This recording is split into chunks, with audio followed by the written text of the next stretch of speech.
हाँ जी, आमिर खान जी। नसीरुद्दीन जी। अख्तर साहब, जावेद अख्तर साहब। इतना सन्नाटा क्यों है भाई? इतना सन्नाटा क्यों है? आमिर खान साहब, आपके डायलॉग सुनने को तरस गए। क्या डायलॉग बोलते हो आप सर? आपकी फिल्में आपके डायलॉग पे हिट होती हैं। नसीरुद्दीन जी, आपकी तो अदाकारी, आपकी तो एक्टिंग और आपकी आवाज़, दुनिया फिदा है। तरस गए सर हम। कुछ तो बोल दो, अपने अंदाज में बोल दीजिए। आपका अंदाज, आप तो मंजे हुए कलाकार हैं एनएसडी के।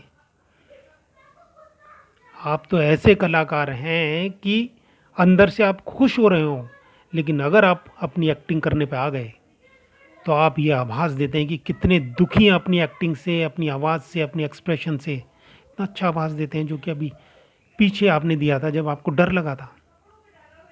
अख्तर साहब, आपकी शायरी, आपके डायलॉग्स जो जितने भी आपने लिखे हैं उसके सब लोग दीवाने हैं। एक आध डायलॉग आप सुना दीजिए। अरे एक सॉलिड सा डायलॉग मारिए ना सर। जैसे आपने पहले मारे थे कि आपको यहाँ रहने में डर लगता है, क्या डायलॉग था। अब तीनों ने मारे थे। किसी की वाइफ को भी डर लगा था यहाँ पर। यानी सिंपल सी बात है, इतने बड़ी ओहदे पर आप लोग पहुंच गए हैं, आप लोग पहुंचे हुए हैं, और व्यवहार, आप लोग एक बिल्कुल निम्न स्तर के व्यक्ति की तरह व्यवहार करते हैं। और क्या हक है आपको उस पद पर रहने का? जहां आप लोग बैठे हैं वहां आप लोगों से जो उम्मीद की जाती है वो की जाती है, एक सुलझी हुई बात कहने की, एक बड़ी बात कहने की, एक एकता की बात करने की, देश के लिए बात करने की, न्यूट्रल होकर बात करने की। जितने बड़े स्तर का आदमी उतने बड़े स्तर के उसकी विचार, उसके डायलॉग, उसकी बातें होनी चाहिए। अगर उस स्तर पर पहुंचकर भी आप निचले स्तर की बात करते हैं तो इससे बड़ा दुर्भाग्य न देश का होगा, न किसी धर्म का होगा, न किसी जाति का होगा। अब आप मेरे को एक बात बताइए, आपको जब अखलाक भाई की हत्या हुई थी जो कि बिल्कुल गलत था, बिल्कुल गलत था, तब आपको डर लग गया था, आपकी वाइफ को डर लग गया था। लेकिन आज जब निकिता बिटिया की हत्या हुई है, अब आपको डर नहीं लग रहा। तब देश में कानून का राज खत्म हो गया था, गुंडों का राज था। आज देश में कानून का राज है, कोई गुंडागर्दी नहीं है। मतलब जब तक निकिता या इस नाम की एक धर्म विशेष के लोगों की हत्याएं, बलात्कार होते रहेंगे, तब तक कानून व्यवस्था बिल्कुल चाक चौबंद है आपके हिसाब से। तब तक कोई डर नहीं लगता आपको। लेकिन जैसे ही अखलाक भाई या अखलाक भाई की तरह और मुस्लिम भाइयों की हत्या होगी तो आपको डर लगने लगेगा।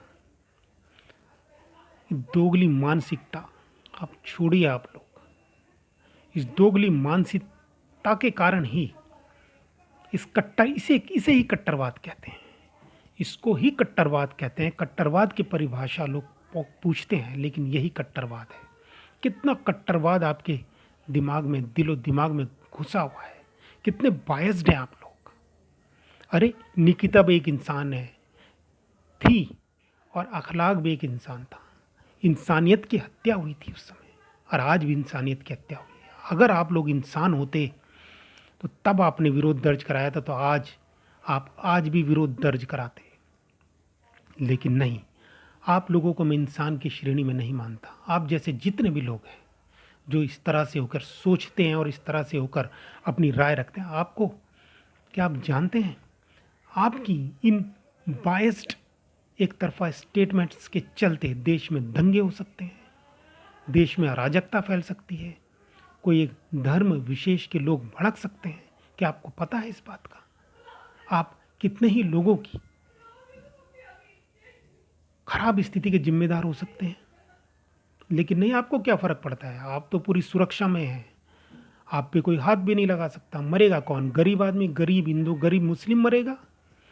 आप लोगों का क्या? आप तो एक स्टेटमेंट देख के बैठ जाएंगे अपने घर में सुरक्षा में। मरेगा गरीब आदमी। किसने दिया आपको ये हक?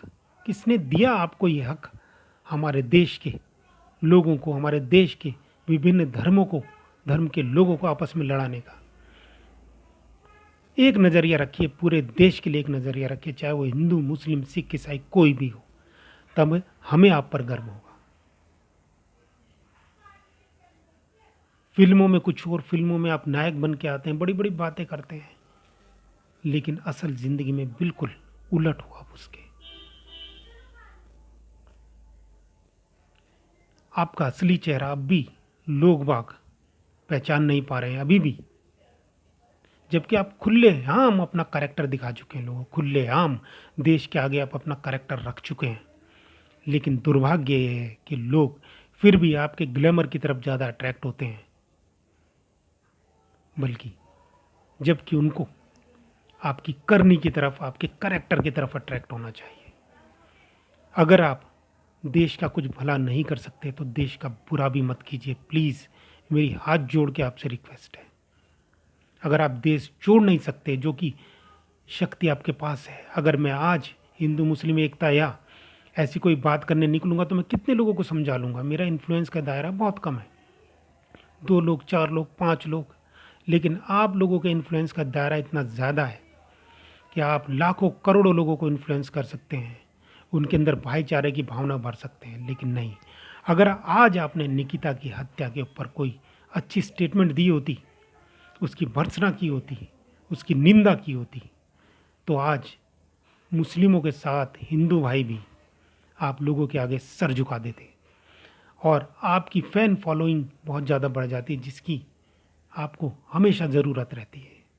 अगर मैं बिजनेस पॉइंट ऑफ व्यू से भी देखूं तो आपकी फ़ैन फॉलोइंग भी बढ़ जाती।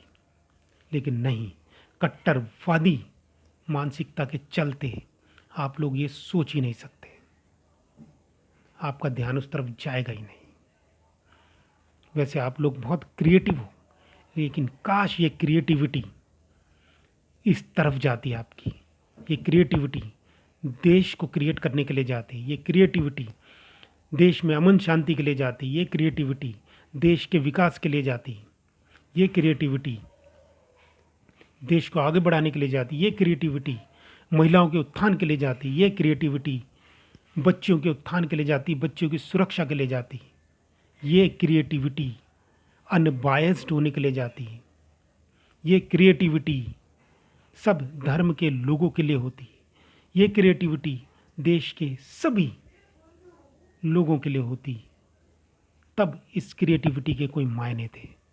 लेकिन अगर ये क्रिएटिविटी आपकी कट्टरवादिता की भेंट चढ़ जाती है तो इसके कोई मायने नहीं है, कोई मायने नहीं है।